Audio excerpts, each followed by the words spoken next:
إن الحمد لله نحمده ونستعينه ونستغفره ونعوذ بالله من شرور أنفسنا ومن سيئات أعمالنا من يهد الله فلا مضل له وما يضلل فلا هادي له أشهد أن لا إله إلا الله وأشهد أن محمدا عبده ورسوله اللهم صل على محمد وعلى آل محمد قال الله تعالى في كتابه الكريم أعوذ بالله من الشيطان الرجيم والذين جاهدوا فينا لنهدينهم سبلنا وإن الله لمع المحسنين. Yang sama-sama kita hormati para pengurus masjid dan jajarannya dan para jamaah, bapak-bapak, ibu-ibu yang insyaallah dimuliakan Allah Subhanahu wa taala. Sebelumnya saya sangat bersyukur bisa menyambung silaturahmi lagi setelah masa Covid kurang lebih 3 tahun bisa berjumpa lagi dengan Bapak Ibu di sini. Kita tadi telah melaksanakan satu amalan yang besar, sholat subuh berjamaah. Dalam sebuah hadis Rasulullah SAW bersabda, "Basyiril masa'ina fi zulami ila masjidi bin nuri tami yaumal qiyamah." Berikanlah kabar gembira bagi orang-orang yang mereka berjalan ke masjid pada gelapnya malam, maka nanti pada hari kiamat Allah akan berikan mereka cahaya yang sempurna. Ini fadilah dari orang yang datang ke masjid untuk sholat isya dan subuh berjamaah, karena begitu besar pahalanya. Sehingga Nabi katakan, kalau seandainya orang munafik tahu pahala sholat subuh dan isya berjamaah, maka mereka akan datang ke masjid dengan merangkak-rangkak. Begitu besar pahala. Sehingga barang siapa yang sholat subuh secara berjamaah, maka seolah-olah dia sholat sepanjang malam. Ini adalah karunia dari Allah Subhanahu wa taala. Dalam sebuah riwayat hadis, Rasulullah SAW berwasiat kepada Abu Hurairah radhiyallahu anhu. Apa wasiatnya? Dan tentu wasiat ini adalah untuk kita semua sebagai umat Rasulullah SAW. Yang pertama Nabi wasiatkan adalah hindarilah, jauhkanlah diri kamu dari perkara-perkara yang haram. Niscaya kamu akan menjadi orang yang paling baik ibadahnya, orang yang warak. Kita tinggalkan perkara-perkara yang haram. Di dalam agama, al-halal bayin, al-haram bayin, wa bainahuma mutasyabihat. Di dalam Islam jelas, yang halal sudah jelas putihnya, yang haram sudah jelas hitamnya. Tetapi di antara keduanya ada yang abu-abu, ada yang syubhat. Maka inilah banyak orang nggak tahu, sehingga mereka terjerumus ke dalam syubhat. Maka kalau di antara kedua ini yang abu-abu ini kita tinggalkan, maka akan selamat agama kita. Tinggalkan perkara-perkara yang haram, harta yang haram, makanan yang haram, perbuatan yang haram. Karena sesuap makanan yang haram yang masuk dalam tubuh kita itu lebih pantas dibakar oleh api neraka.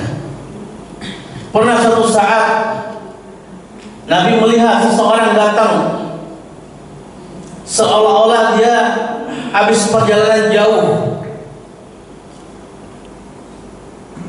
bajunya busuk, rambutnya acak-acakan. Dia berdoa di depan Ka'bah, "Ya Rob, ya Rob, ya Rob." Maka Nabi bersabda, bagaimana orang ini mau dikabulkan doanya? makanannya dari yang haram, minumnya dari haram, pakaian dari haram, maka nggak bisa dikabulkan.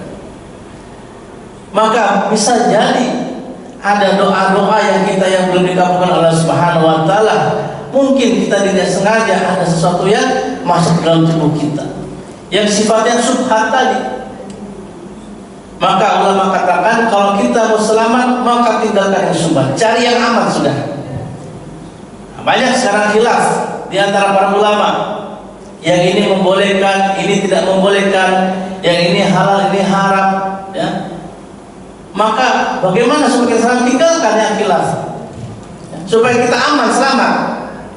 Makanan, ada yang mengatakan oh ini nggak boleh, oh ini boleh, berarti kan ada khilaf. Tinggalkan, kan masih banyak kok pilihan makanan yang lain yang sudah jelas-jelas kehalalannya, bahkan mungkin lebih nikmat. Kadang-kadang kita rasa penasaran, yang subhat-subhat itu kita coba, kita mau cicipin. Maka kalau kita mau selamat, kita mau aman, udah tinggalkan.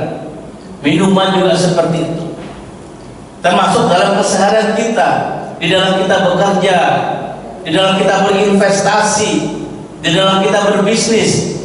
Itu juga banyak saat ini perkara-perkara yang sifatnya subhat. Kata Nabi, nanti orang di akhir zaman semua kena riba, ya, semua akan kena debu-debunya riba. Kalau dia tidak terlibat langsung ke dalam riba, maka jangan kena debu-debunya riba. Dan Allah mengharamkan riba. Maka bagaimana supaya kita selamat? Tinggalkan yang khilaf. Maka kita akan mendapatkan nikmatnya iman. Dan siapa meninggalkan sesuatu karena Allah, maka Allah akan gantikan dengan lebih baik.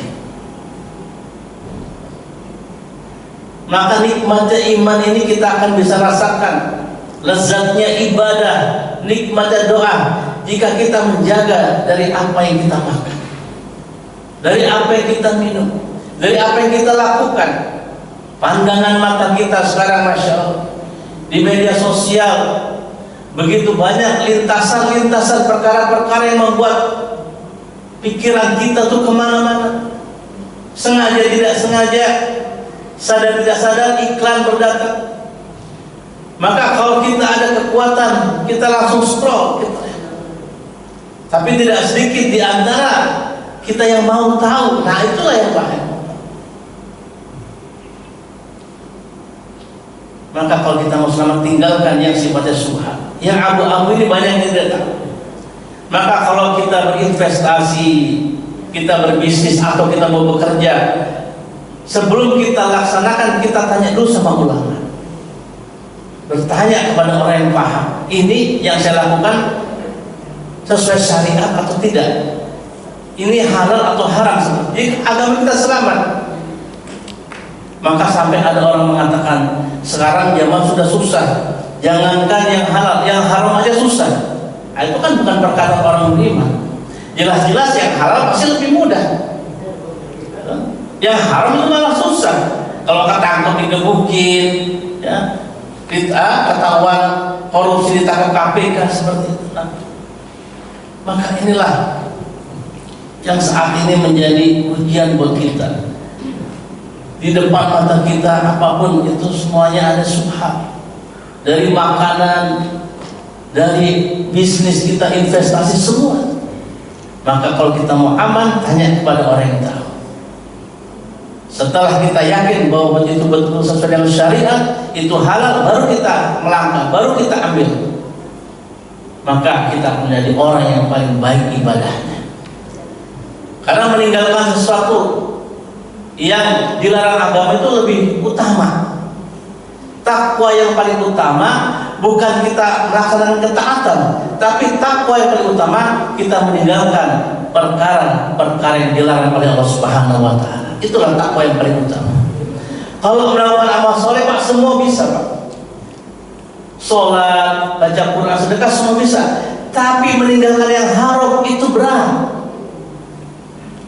Tidak sedikit manusia terjerumus kepada yang haram. Maka jika kita mampu meninggalkan perkara-perkara yang dilarang oleh Subhanahu wa Ta'ala, kita menjadi orang atau hamba yang paling baik ibadahnya.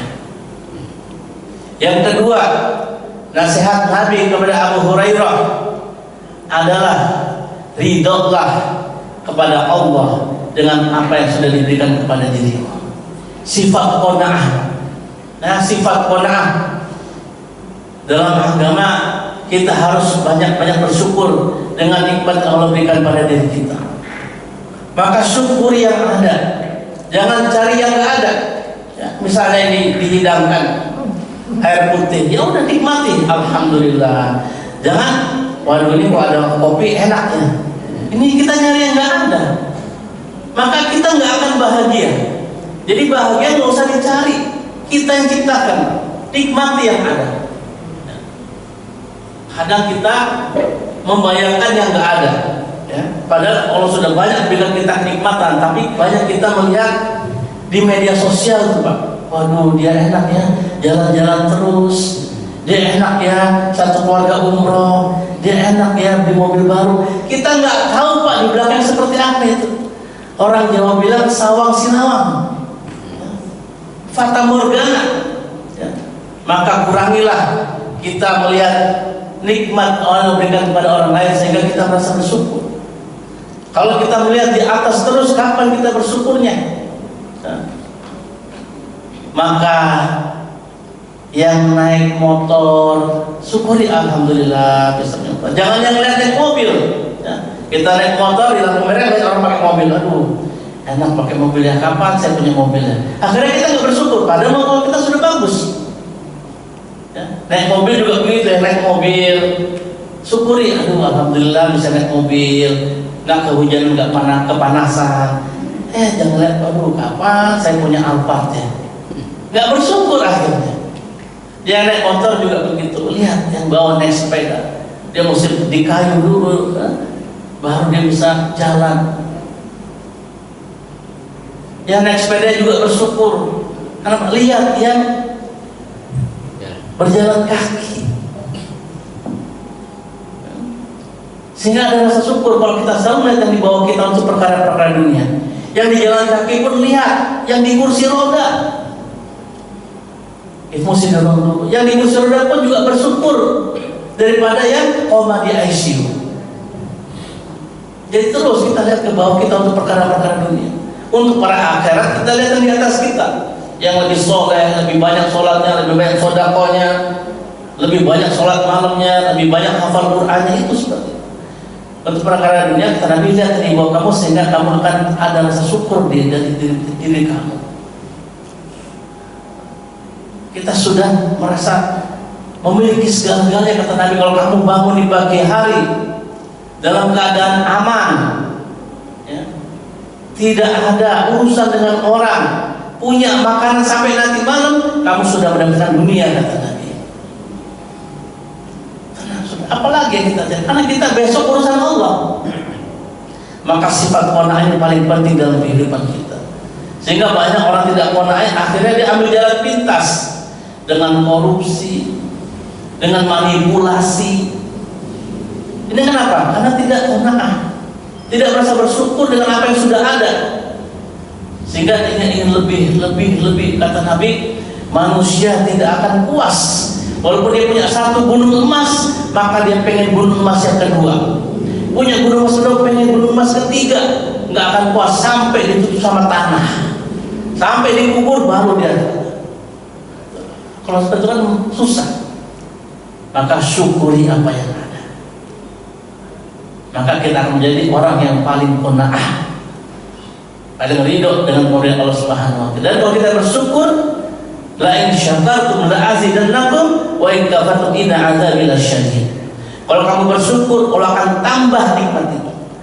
Kalau kamu kufur, maka azab sungguh pedih. Azab Allah sungguh pedih. Maka syukur. Bahkan pernah suatu saat Nabi datang masuk rumah Aisyah. Maka di rumah Aisyah itu ada remeh-remeh itu rempah-rempah, kue, hancur-hancuran kue ada. Maka karena kata Nabi, wahai Aisyah, ini tolong ambil dimakan. Kenapa? Syukuri ini nikmat Allah. Karena kalau nikmat Allah sudah diambil dari rumah itu, maka susah balik lagi. Kita sudah Allah berikan nikmat begitu banyak, kita tidak bersyukur, maka nanti diambil sama Allah, susah balik lagi. Susah balik lagi. Itu kata Nabi seperti itu. Maka syukur ini adalah perkara yang harus kita terus upayakan, apapun kondisi kita. Jangan pernah kita berburuk sangka kepada Allah Subhanahu wa taala. Jangan pernah kita merasa diri kita ini tidak dimuliakan Allah Subhanahu wa taala. Karena setiap manusia ini ujiannya berbeda-beda. Bahkan yang banyak harta pun ujian. Kalau kita kan tahu sekarang nggak punya uang ujian. Aduh, saya nggak pernah tuh datang sama saya, Pak Ustadz, saya mau datang, saya mau curhat, kenapa? Saya lagi diuji ini, kenapa? Mobil saya baru gitu. Saya lagi diuji ini, kenapa? Uang saya lagi banyak, nggak pernah. Tapi pasti ujian dikatakan saya lagi sakit, saya dipecat dari pekerjaan. Padahal nikmat pun ujian. Mampu nggak kita menggunakan nikmat itu dalam rangka ketaatan kepada Allah Subhanahu wa taala? Begitu. Maka kalau kita mampu mensyukur yang sedikit, maka kita akan bisa mensyukur yang banyak. Barang siapa tidak bersyukur dengan yang sedikit, dia tidak akan bisa bersyukur dengan yang banyak. Kesehatan yang Allah berikan bagi kita. Bagaimana orang sekarang kalau di rumah sakit pun mahal, ya. Tapi kita berikan kesehatan, kita bisa melaksanakan perintah Allah Subhanahu. Ini nikmat yang Allah luar biasa berikan pada diri kita. Maka jangan cari yang tidak ada. Jangan lihat kanan kiri. Ada di medsos ini sekarang, dunia media sosial ini, dulu kita nggak tahu si fulan ngapain, si fulan berapa nggak tahu, tapi sekarang ketahuan semuanya di media sosial. Itu yang kadang membuat hati kita ini nggak tenang. Gitu. Maka kalau kita mau hati kita tenang, kurangi lihat status teman-teman kita. Lihat status, tahu status dia lagi ngapain ya. Aduh, enak banget ya jalan-jalan terus. Akhirnya suami kita, Pak, kapan kita jalan-jalan? Itu ibu itu udah ke Dufan, ibu itu udah ke puncak, kita kok masih di sini aja. Padahal baru kemarin kita jalan-jalan ke Bandung.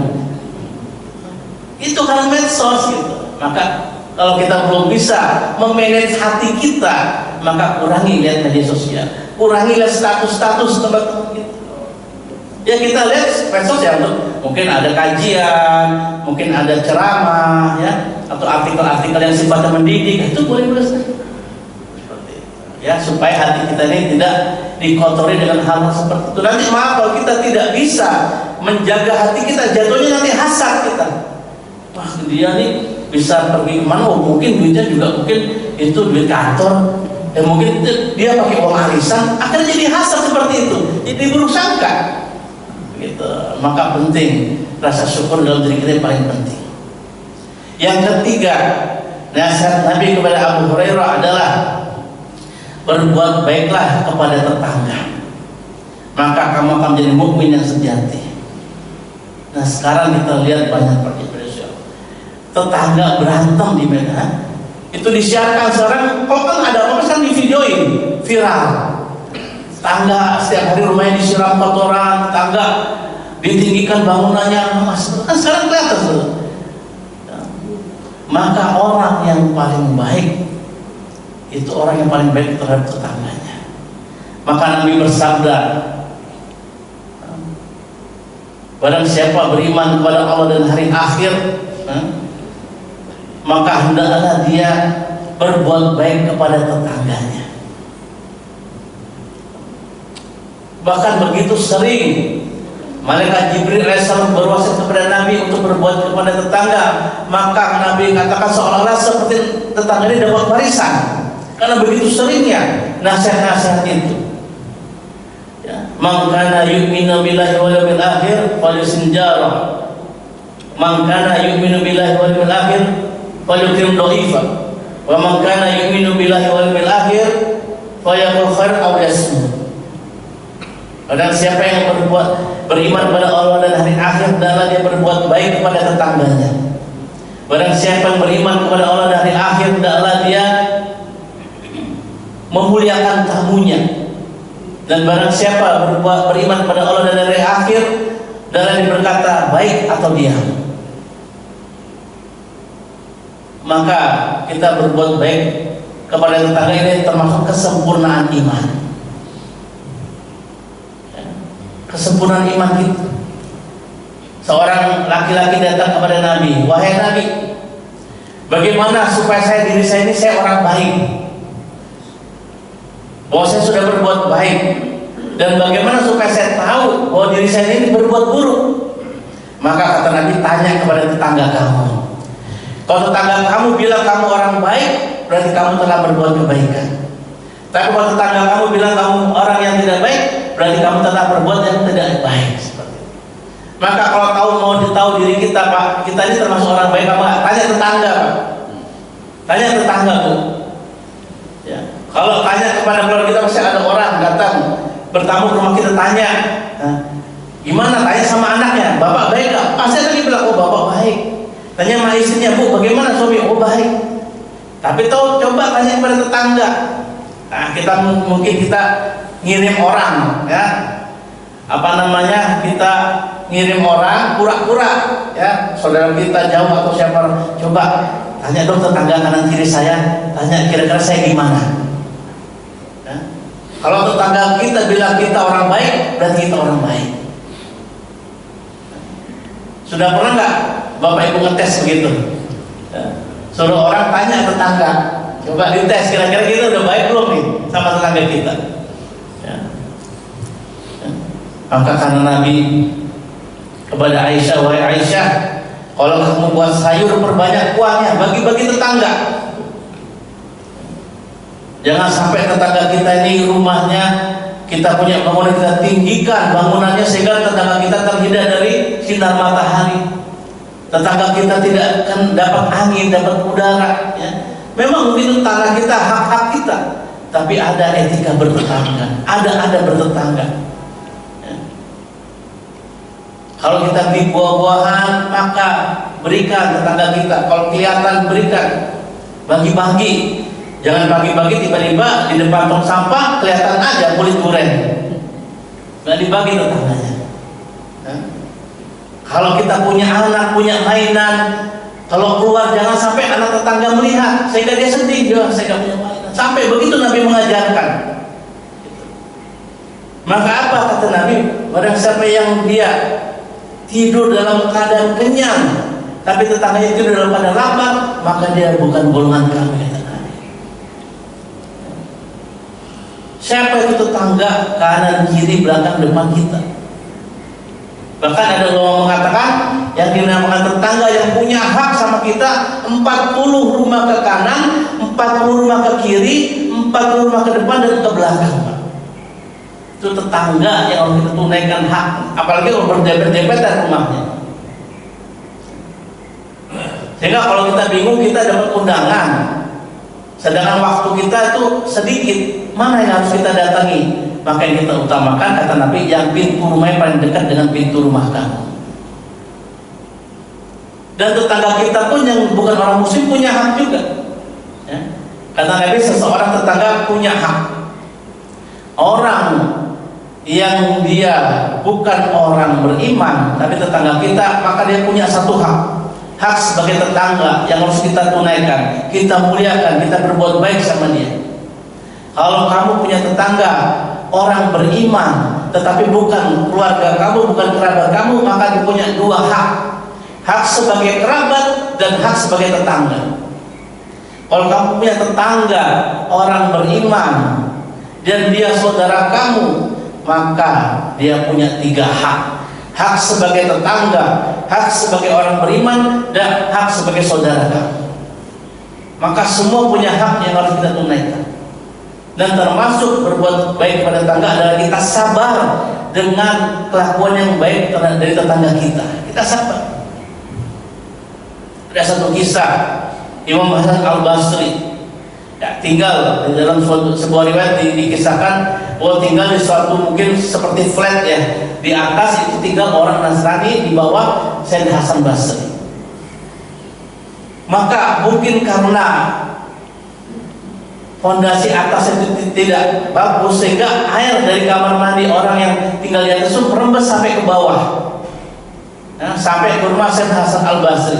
Maka dengan sabarnya Imam Hasan Al-Basri ini setiap hari dibersihkan, tidak pernah komplain, tidak pernah marah-marah, tiap hari dibersihkan. Kalau kita kadang-kadang gimana, Bu? Oh, langsung protes, langsung marah. Ini Syekh Hasan Al-Basri begitu sabarnya dengan akhlak tetangganya, tiap hari dibersihkan sampai suatu saat Syekh Hasan Al-Basri sakit. Maka tetangganya yang Nasrani jenguk. Maka waktu jenguk masuk kamarnya, dia kaget, loh, ini kok ada tetesan air, dari mana ini? Kata Syekh Hasan Al-Basri, ini dari atas. Oh, dari rumah saya dong berarti dia. Loh, berapa lama ini kejadian seperti itu, kok kamu diem aja? Maka kata Imam Hasan Al-Basri, sudah 20 tahun katanya. Ya Allah, dia baru sadar. Karena begitu baiknya, begitu bagusnya akhlak Imam Hasan Al-Basri, makanya orang Nasrani langsung syahadat masuk dalam Islam.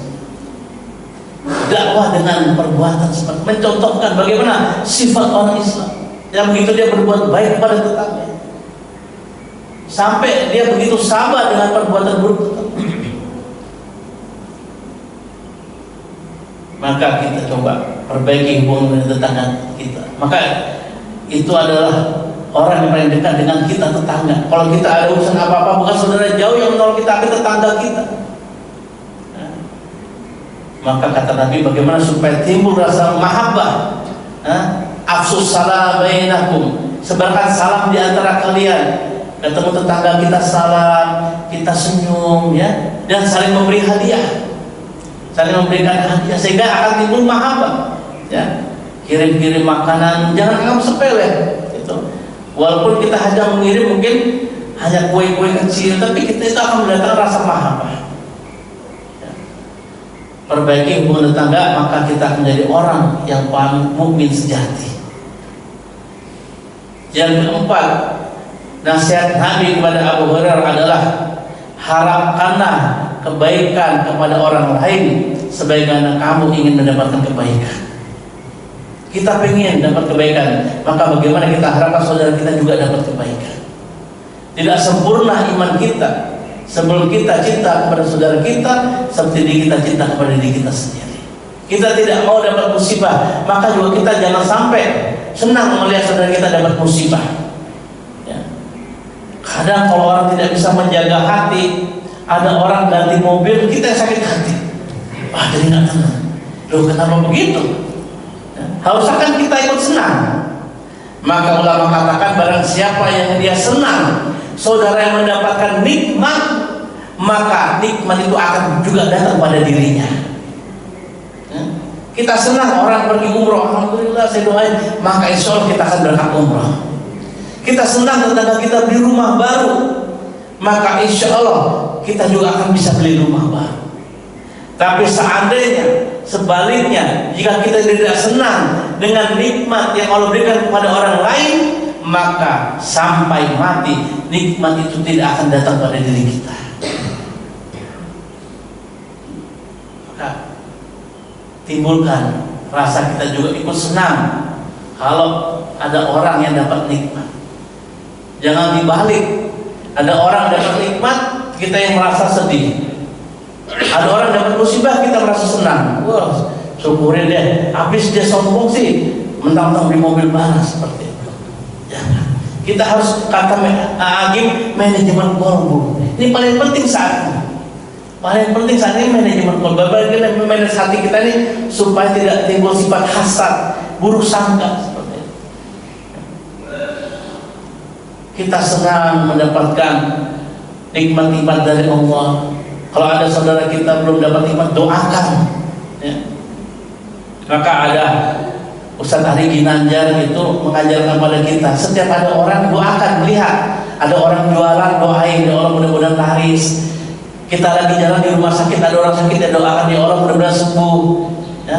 Kita di jalan ada orang jalan kaki, doakan, ya Allah mudah-mudahan dia punya motor. Setiap lihat orang doakan, maka malaikat akan mendoakan kita juga, untuk kamu juga, untuk kamu juga, seperti itu. Ya. dan doa yang mustajab termasuk doa kita kepada saudara kita tanpa sepengetahuan dia. Ya. Kan kita nggak kenal bapak ibu orang di jalan itu, tapi kita doakan terus. Yang lagi dagang kita doakan ya Allah mudah-mudahan laris, ya. Yang punya masalah kita doakan mudah-mudahan masalahnya selesai. Maka kalau kita setiap hari banyak mendoakan kebaikan untuk orang lain, pasti kebaikan-kebaikan itu akan datang pada diri kita juga. Maka harapkanlah kebaikan kepada orang lain sebagaimana kita juga ingin dapat kebaikan. Dan wasiat Nabi yang terakhir kepada Abu Hurairah adalah jangan banyak tertawa, karena dengan banyak tertawa itu mematikan hati. Ya.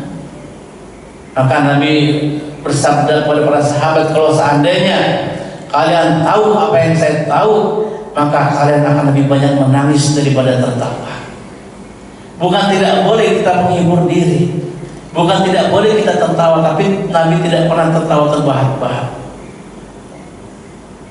Kita harus ingat bahwa ada kehidupan setelah kematian. Kenapa wali-wali Allah itu semakin dekat kepada Allah? Wali-wali Allah itu semakin cinta kepada akhirat karena selalu diuji dengan perkara-perkara yang tidak enak sama Allah Subhanahu wa taala. Sehingga tidak merasakan kenikmatan di dunia, sehingga pengen cepat-cepat ke akhirat. Ya, tidak merasa nikmat berhubungan dengan makhluk, sehingga merasa nikmat berhubungan dengan Sang Khalik. Kalau kita kan makan enak, tidur enak, ya, kendaraan bagus, sehingga nikmat dunia kita rasakan terus, sehingga kita syukuri alhamdulillah. Tapi kita harus persiapkan nanti kehidupan kita di akhirat. Kita kirim apa yang kita punya ke akhirat sekarang. Ya. Nanti akan bertemu dengan harta kita. Ya. Maka kita harus banyak bermuhasabah. Ya. Udah umur segini ini lebih banyak amalnya apa lebih banyak dosa. Ya.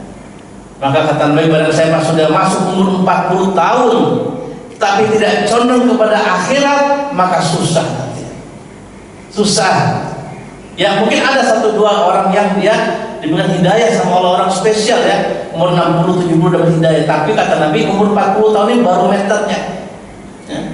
Kalau orang barat bilang life began at 40, itu mereka mungkin perkara dunia.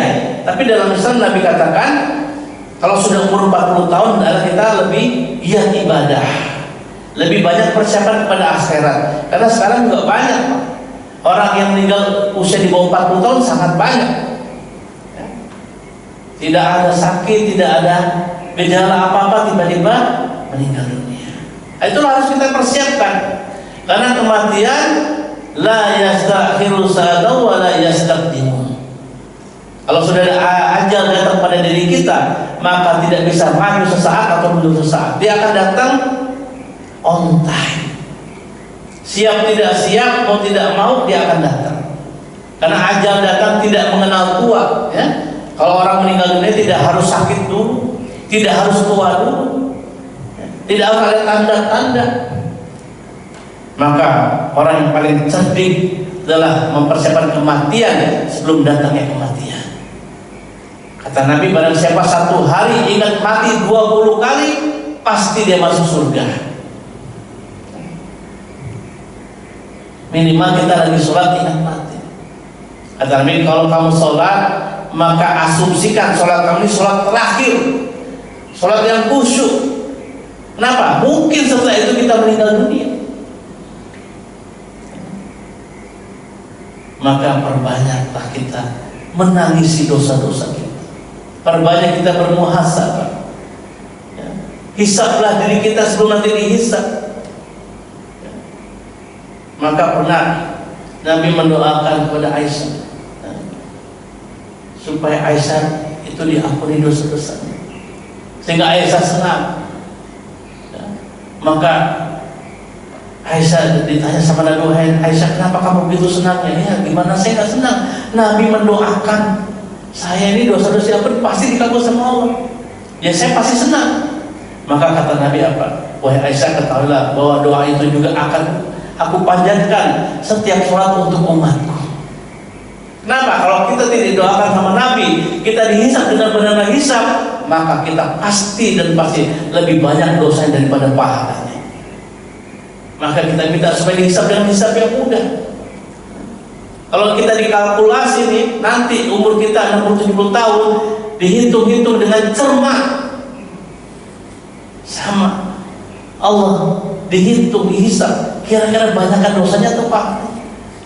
Mungkin banyak dosanya, namun tapi itulah kasih sayang Allah Subhanahu wa taala. Kalau kita dihisab dengan yang mudah, Allah lihat buku catatan kita, dilihat buku catatan kita, oh ternyata banyak dosanya, ditutup lagi sama Allah, diampuni dosa-dosanya. Itulah karena Allah Subhanahu wa taala. Begitu maha pengampunnya Allah Subhanahu wa taala. Tapi kita harus ada ikhtiar, ada usaha. Jangan kita mau masuk surga tapi nggak ada usaha. Kita harus ada usaha. Ada orang datang pada gurunya, wahai guru doakan saya, apa? Doakan saya supaya saya punya anak. Nah ini gurunya doanya makbul nih wali Allah. Oke saya doakan. Ya berapa tahun kemudian dia datang. Gimana? Kamu sudah punya anak belum? Iya guru kok saya belum ya, padahal saya udah doa saya udah. Wah nggak mungkin nih doa saya ini udah saya doakan tiap malam gitu. Kamu udah nikah belum? Belum ya. Gimana punya anak belum nikah? Nggak ada usahanya, seperti punggung merindukan bulan. Nah begitu kalau kita mau meninggal dalam keadaan husnul khotimah, kita mau masuk surga tanpa hisab, kita mendapat ampun Allah Subhanahu wa taala, maka kita usaha maksimal. Bagaimana hari-hari kita isi dengan ketaatan kepada Allah Subhanahu wa taala, banyak istighfar, banyak minta ampun kepada Allah, banyak berbuat baik kepada sesama, maka insya Allah dengan kita banyak berbuat baik, banyak kita bersilaturahmi, banyak membantu orang, insya Allah kita akan husnul khatimah. Itu sudah janji Allah Subhanahu wa taala. Karena meninggal kita, bagaimana hari-hari kita? Kalau hari-hari kita sibuk dengan ketaatan, insya Allah kita meninggal dalam ketaatan. Tapi tidak sedikit kita lihat di media sosial orang meninggal sedang joget-joget. Itu joget-jogetnya bukan hari itu aja Pak, bukan. Kemarin-kemarin sudah hobinya emang joget-joget, sehingga dia mati dalam keadaan seperti itu.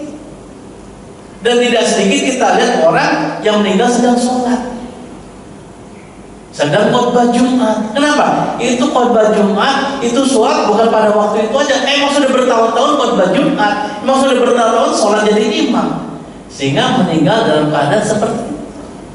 Maka mudah-mudahan Allah Subhanahu wa taala berikan kita karunia, kita meninggal dalam keadaan ketaat, dalam rangka ketaatan kepada Allah Subhanahu wa taala, dan amal-amal kita diterima Allah Subhanahu wa taala, dosa-dosa kita diampuni Allah Subhanahu wa taala, dan kita dalam keadaan husnul khatimah. Amin ya rabbal alamin. Ya, mungkin itu saja mudzakarah yang bisa saya sampaikan. Silakan jika Bapak Ibu ada yang mau ditanyakan. Fadhol. Baik, jemaah sekalian, silakan untuk sesi berikutnya, yaitu tanya jawab dari Bapak maupun Ibu. Silakan. Kalau belum ada, saya bacakan dulu di chat. Ustaz, pertanyaan, bagaimana menyikapi tentang subhat? Bagaimana menyikapinya kalau misalkan makanan di warung, kayak misalkan daging ayam, daging sapi, apakah dia menyembelihnya secara benar, secara syariat Islam atau tidak? Kita tidak tahu, kemudian makannya itu bagaimana cara menyikapinya. Terima kasih. Bagus pertanyaannya. Jadi ad-dinu yusrun, agama itu mudah. Kalau kita tidak tahu dengan pasti, kita melihat dengan mata kita sendiri itu menyembelihnya seperti apa, tapi kita yakini ini yang menyembelih orang Islam, maka dengan baca bismillah insya Allah sudah halal. Tapi kalau kita sudah jelas-jelas itu yang menyembelih itu bukan atas nama Allah, ya, atas nama selain Allah, misalnya diniatkan itu untuk sebagai sesembahan, ya, maka itu jelas haram, ya. Tapi kalau kita tidak tahu, seperti kita makan di warung, kita makan di rumah makan padang, kita nggak tahu pasti, udah kita baik sangka bahwa yang menyembelih orang Islam, dan disembelih dengan syariat Islam, maka dengan baca bismillah insya Allah halal. Karena kalau kita nggak begitu susah kita mau makan mana. Kita nggak mungkin setiap hari nyembelih ayam sendiri kan. Gitu. Jadi kalau kita diberikan kemudahan, selama kita pasti tahu dengan mata kita bahwa itu penyembelihan tidak syar'i, maka kita anggap itu syar'i. Seperti itu. Baik, terima kasih. Berikutnya silakan dari Ibu. Ya, silakan Bu Wahyu Tomo.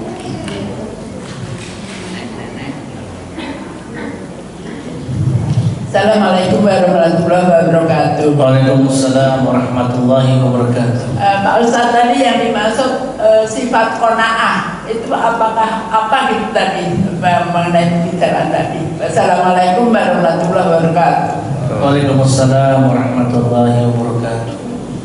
Sifat qanaah adalah sifat kita merasa cukup, nerimo, orang Jawa bilang, nerimo dengan takdir yang Allah bagi buat diri kita, rizki yang Allah berikan pada diri kita, kita merasa sudah bersyukur, sudah cukup, nah, maka itu qanaah.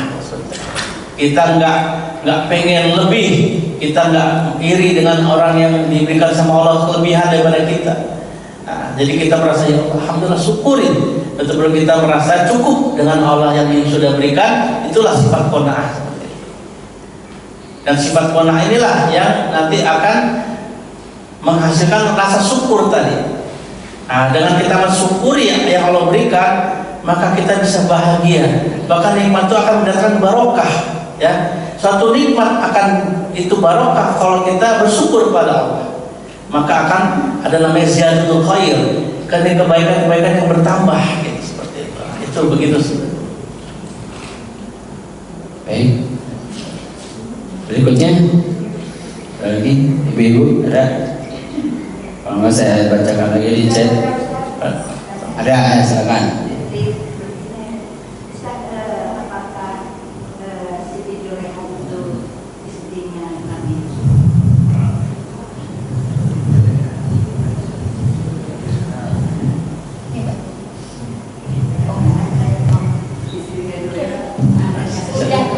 Ada yang tahu Pak, saya kurang tahu tuh Siti Juleha. Oh, pertanyaannya apakah benar Siti Juleha istrinya Nabi Yusuf? Juleha atau Zulaika? Kalau yang di Al-Quran itu sama Zulaika. Ya, yang akhirnya nikah sama Nabi Yusuf kan, yang Nabi Yusuf digoda, akhirnya menikah juga kan, ya seperti itu. Akhirnya menikah juga. Iya, mungkin dalam tafsir tuh. Jadi ada hal-hal yang tidak disebut dalam Al-Quran, ada dalam tafsir. Ya. Seperti istrinya Imron, siapa namanya? Maka di Al-Quran ada, tapi dalam tafsir ada Hanan seperti itu. Jadi kita buka tafsir tuh kita. Nah, jadi kalau kita ada yang belum jelas di Al-Quran, maka di Al-Quran kan ada ayat-ayat yang muhkamat, ada ayat-ayat yang mutasyabih, ya, yang sifatnya itu perlu pemahaman yang berbeda gitu. Jadi bukan yang sifatnya qat'i, maka kita lihat tafsir seperti itu. Termasuk kisah-kisah, ada kisah para nabi, itu kan ada nanti satu kitab yang di situ kisah-kisah nabi dalam Al-Qur'an. Nah, nanti di situ jelaskan tuh anaknya, istrinya semua ada di situ. Seperti itu kurang lebihnya. Baik, kemudian saya bacakan chat untuk berikutnya pertanyaan. Ustaz, mengenai riba, apakah jual beli online termasuk ada ribanya? Karena kadang-kadang iklannya bagus, ini bagus, tapi begitu datang barangnya, gitu. Apakah mengandung unsur riba? Terima kasih. Ya, kalau online yang jelas itu jual beli, yaitu bukan riba. Tapi kadang itu ada yang sifatnya goror, ya, ketidakjelasan. Maka sekarang kan sudah semuanya e-commerce ya, semua jual beli online. Kita dengan teknologi dikasih kemudahan. Maka seharusnya penjual itu sudah dengan detail dia menjelaskan spek dari barang itu. Nah, jadi misalnya gambar fotonya itu nggak pakai filter ya, dengan gambar yang asli, detail speknya seperti apa, sehingga kita sudah punya gambaran. Nah, maka kalau kita bertransaksi maka sah. transaksinya sah gitu. Ya, tapi kalau ternyata yang dikirim berbeda dengan yang diiklankan, berarti dia berdosa. Itu ada goror. Ya. Beli kucing dalam karung misalnya gitu. Bahkan sekarang ada Shopee yang lihat dulu barangnya, baru bayar. Nah, lebih aman seperti itu. Tapi alhamdulillah saya selama ini juga transaksi online ya, itu kita sudah lihat dari spek yang ada di cantuman di situ, kita beli ya sesuai seperti itu. Jadi tinggal kita lihat bagaimana kita pilih seller-seller yang kan di situ ada testimoni ya. Nah, yang kayak testimoninya banyak, ternyata nih penjualnya bisa dipercaya, baru kita beli di situ gitu. Tapi kalau masih nggak banyak testimoninya, belum ada yang beli, kita ragu tuh, jangan-jangan memang ini nanti ada namanya di situ penipuan di jual beli online gitu. Supaya terhindar dari itu, maka kita pastikan kita beli kepada seller yang kredibel seperti itu. Jadi untuk menghindari goror tadi itu yang tidak jelasan nanti seperti itu. Begitu. Baik, terima kasih. Berikutnya satu pertanyaan lagi saya akan Pak Ayu. Mohon izin Ustaz, Assalamualaikum warahmatullahi wabarakatuh. Waalaikumsalam warahmatullahi wabarakatuh. Di dalam kebetulan di grup kami alumni itu ada orang Nasoro yang menyampaikan bahwa di negara-negara Muslim itu kebanyakan miskin, orang miskin. Itu kita bagaimana menyikapinya? Apakah karena nerimo tadi Ustaz? Jadi sifat nerimo tadi, jadi untuk orang itu kurang semangat tidak mengajari dunia. Jadi saya menjawabnya gimana? Terima kasih. Bagus Pak pertanyaannya. Sebetulnya juga sekarang banyak negara-negara Muslim yang kaya ya, seperti Dubai, Qatar seperti itu. Jadi kalau kita melihat sebagian orang Muslim di miskin, ya kalau dia salah persepsi tentang bagaimana qanaah, tentang bagaimana tawakal, maka tetap sebagai orang beriman itu kita harus berusaha, ya. Tidak boleh kita berserah diri. Maka Nabi kan lebih baik kamu tinggalkan keluarga kamu dalam keadaan kaya daripada miskin. Nah, jadi kita tetap berusaha. Walaupun kaya dan miskin itu kan takdir ya, tapi kita ikhtiar maksimal. Jangan kita menyerah gitu. Kalau kita salah persepsi, udah saya hidup qanaah aja, gak mau usaha, berarti kita salah mengartikan tentang qanaah tadi. Nah, jadi memang dalam hadis Nabi katakan ad-dunya jannul mu'minin wa jannatul kafir. Dunia adalah penjara bagi orang beriman dan surga bagi orang kafir. Sehingga orang-orang yang di luar Islam itu kalau dia berbuat baik langsung cash diberikan sama Allah ganjarannya, pahalanya, sehingga dia makin kaya, makin kaya, makin kaya. Tapi orang beriman kadang ditahan sama Allah, balasnya nanti di akhirat. Sehingga dunia dengan hikmah, dengan kehendak Allah Subhanahu wa taala, maka Allah tahu mana yang ini cocok diberikan harta yang banyak, mana yang ini harta yang cukup. Seperti itu. Jadi kalau kita lihat sebagian besar memang orang-orang Muslim itu tidak kaya bukan karena dia tidak mau berusaha, tapi itu mungkin sudah takdir dari Allah Subhanahu wa taala. Dan kita lihat sekarang juga banyak negara-negara Islam yang kaya seperti Arab Saudi seperti itu. Kalau dibanding kalau kita betul-betul kita pilah secara detail, tidak sedikit negara non-Islam pun juga miskin, banyak sekali gitu. Tapi nggak nampak gitu seperti itu. Kalau kita lihat tuh banyak juga, gitu. Kayak di Afrika gitu. Bahkan negara Amerika Latin pun banyak yang tidak kaya juga, banyak yang susah. Bahkan kalau negara-negara yang Islam yang susah itu tingkat kriminal nggak tinggi. Tapi di negara-negara non Muslim yang itu ekonomi tidak baik, tingkat kriminal tinggi, Pak. Tingkat kriminal tinggi. Itu kan kita bisa lihat seperti itu. Begitu, Pak. Wallahu a'lam. Baik, masih ada? Kalau sudah tidak ada, mungkin masih memberikan di akhir waktu ini berikan kesimpulan dan mengakhiri dengan doa. Alhamdulillah. Maka apa yang tadi kita sudah menzaharkan, mudah-mudahan pesan-pesan Nabi kepada Abu Hurairah dan tentu pasti untuk kita juga kita bisa mengamalkan sehingga kita menjadi orang-orang yang berbakti, orang yang bertakwa kepada Allah Subhanahu wa taala. Kita bisa menjauhi perkara-perkara yang haram, baik makanan, minuman maupun usaha kita. Kita mau berbuat baik kepada tetangga, kita perbaiki hubungan dengan sesama. Kita kan sebagai Islam rahmatan lil alamin, memberikan rahmat kebaikan kepada semua, bahkan bukan hanya kepada tetangga, kepada binatang pun kita hanya punya sifat kasih sayang. Ya, ada sahabat mengatakan, wahai Nabi, ada si fulana tiap hari sholat malam, tiap hari puasa, tapi dia punya kucing, dimasukin kandang nggak dikasih makan. Apa kata Nabi? Dia di neraka, kata Nabi. Ya, padahal itu hewan, bagaimana manusia seperti itu? Dan bagaimana juga kita selalu qanaah dengan pemberian Allah Subhanahu wa taala. Kita selalu ikut senang jika saudara kita senang. Kita itu susah jika saudara kita susah. Dan kita banyak bermuhasabah, introspeksi diri kita untuk mempersiapkan bekal-bekal untuk nanti berjumpa dengan Allah Subhanahu wa taala. Ya, kita bisa manfaatkan sisa dari usia kita dengan ketaatan-ketaatan kepada Allah Subhanahu wa taala. Amin ya rabbal alamin. Ya, mari sama-sama kita berdoa, mudah-mudahan doa kita dibagi dijawab oleh Subhanahu wa taala dan mendatangkan kebaikan-kebaikan dalam kehidupan kita dunia maupun akhirat. Astagfirullahaladzim, astagfirullahaladzim. Allahumma shalli sayyidina Muhammad sayyidina Muhammad ya awwal awalin ya akhiran akhirin ya zalfatil mati ya rahimul masakin ya arhamar rahimin. Allahumma a'inna ala dzikrika wa syukrika wa husni ibadatik. Allahumma sarrif qulubana ala taatik. ربنا ظلمنا أنفسنا ولم تغفر لنا وترحمنا لنكون من الخاسرين.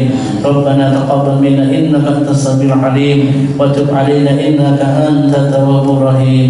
ربنا هب لنا من أزواجنا وذرياتنا قرة أعين واجعلنا للمتقين إماما. ربنا لا تزغ قلوبنا بعد إذ هديتنا وهب لنا من لدنك رحمة إنك أنت الوهاب. اللهم إنا نسألك الهدى والتقى والعفاف والغنى. ربنا آتنا من لدنك رحمة وهب لنا من أمرنا رشدا. اللهم بارك لنا في الموت فيما بعد الموت. اللهم اغفر للمؤمنين والمؤمنات والمسلمين والمسلمات الأحياء منهم والأموات. ربنا آتنا في الدنيا حسنة وفي الآخرة حسنة وقنا عذاب النار. سبحان ربك رب العزة عما يصفون والسلام على المرسلين والحمد لله رب العالمين. السلام عليكم ورحمة الله وبركاته. Subhanallah wa bihamdika asyhadu an la ilaha illa anta astaghfiruka wa atubu ilaik. Baik hadirin jamaah salat subuh dirahmati Allah Subhanahu wa taala, demikianlah kajian kita pada kesempatan ini. Terima kasih kepada Pak Ustaz dan terima kasih kepada teman sekalian yang sudah mengikuti kegiatan ini. Mudah-mudahan bisa bermanfaat untuk kita semuanya.